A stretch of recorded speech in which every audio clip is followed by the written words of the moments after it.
എല്ലാവർക്കും നമസ്കാരം. കുഞ്ഞടുക്കളയുടെ പുതിയൊരു വീഡിയോയിലേക്ക് എല്ലാ പ്രിയപ്പെട്ടവർക്കും സ്വാഗതം. ഇന്നിപ്പോൾ വന്നേക്കുന്നത് കിളിച്ചുണ്ട മാങ്ങ കൊണ്ടുള്ള അടിപൊളി കറിയുടെ റെസിപ്പി ആയിട്ടാണ് വന്നേക്കുന്നത്.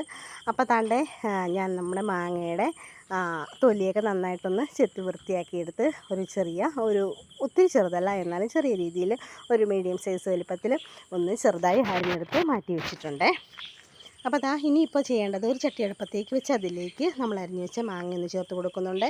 മാങ്ങ ചേർത്ത് കൊടുക്കുന്നതോടൊപ്പം തന്നെ ഒരു ചെറിയ സവള ചെറിയ രീതിയിലൊന്ന് അരിഞ്ഞ് ചേർത്ത് കൊടുക്കുന്നുണ്ട്. പിന്നീട് ചേർക്കുന്നത് എരിവിന് ആവശ്യമായിട്ടുള്ള 3 പച്ചമുളക് നെടുകെ പിളർന്നതും, ആവശ്യത്തിന് വെള്ളവും കുറച്ച് മഞ്ഞൾപ്പൊടിയും കൂടെ ചേർത്ത് ഒരു 2-3 മിനിറ്റ് ഒന്ന് അടച്ച് വെച്ച് ഒന്ന് തിളപ്പിച്ചെടുക്കുന്നുണ്ട്.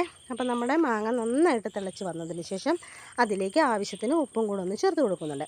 ഉപ്പ് ചേർത്തതിന് ശേഷം നമ്മൾ വീണ്ടും അത് അടച്ച് വെച്ച് നന്നായിട്ടൊന്ന് ഒരു 10-15 മിനിറ്റെങ്കിലും നന്നായിട്ടൊന്ന് വേവിച്ചെടുക്കുന്നുണ്ട്. കാരണം കിളിച്ചുണ്ട മാങ്ങ മറ്റു മാങ്ങകളെ കഴിഞ്ഞ് കുറച്ച് ഉറപ്പുള്ള മാങ്ങയാണല്ലോ, അപ്പോൾ അത് കുറച്ചധികം സമയം വേണം വേവാനായിട്ട്. അപ്പോൾ നല്ല രീതിയിലൊന്ന് വേവിച്ചെടുക്കുന്നുണ്ട്. അപ്പോൾ ഏകദേശം നമ്മുടെ മാങ്ങ ഇവിടെ വെന്ത് റെഡിയായി വന്നിട്ടുണ്ട്. ഇനിയിപ്പോൾ ഒരു പാൻ അടുപ്പത്തേക്ക് വെച്ച് അതിലേക്ക് ആവശ്യത്തിന് വെളിച്ചെണ്ണയാണ് ചേർത്ത് കൊടുക്കുന്നത്. കുറച്ച് ഉലുവ പൊട്ടിച്ച് കൊടുക്കുന്നുണ്ട്.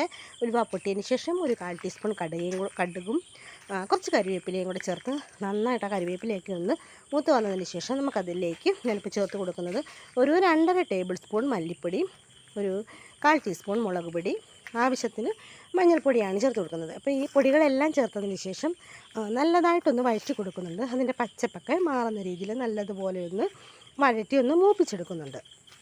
നന്നായിട്ട് മൂത്ത് വന്നതിന് ശേഷം അതിലേക്ക് ഞാൻ കുറേശ്ശെയായിട്ട് വെള്ളം ചേർത്ത് കൊടുക്കുന്നുണ്ട്.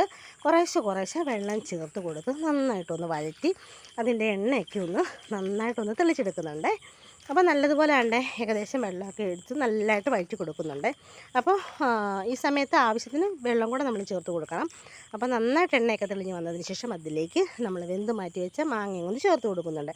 മാങ്ങയൊക്കെ ചേർത്ത് നന്നായിട്ടൊന്ന് ഈ സമയത്ത് എത്ര വെള്ളം വേണോ കുറച്ച് വെള്ളം കൂടെ ചേർത്ത് നല്ലതുപോലെ ഒന്ന് വഴറ്റി ആ മാങ്ങയിൽ എല്ലായിടത്തും മസാല ഒന്നാക്കി എടുക്കുന്നുണ്ട്. അപ്പോൾ ഈ സമയത്ത് കുറച്ച് വെള്ളം കൂടെ ഞാനൊന്ന് ചേർത്ത് കൊടുക്കുന്നുണ്ട്. ഉപ്പൊക്കെ വേണമെങ്കിൽ ഈ സമയത്ത് നോക്കാം കേട്ടോ.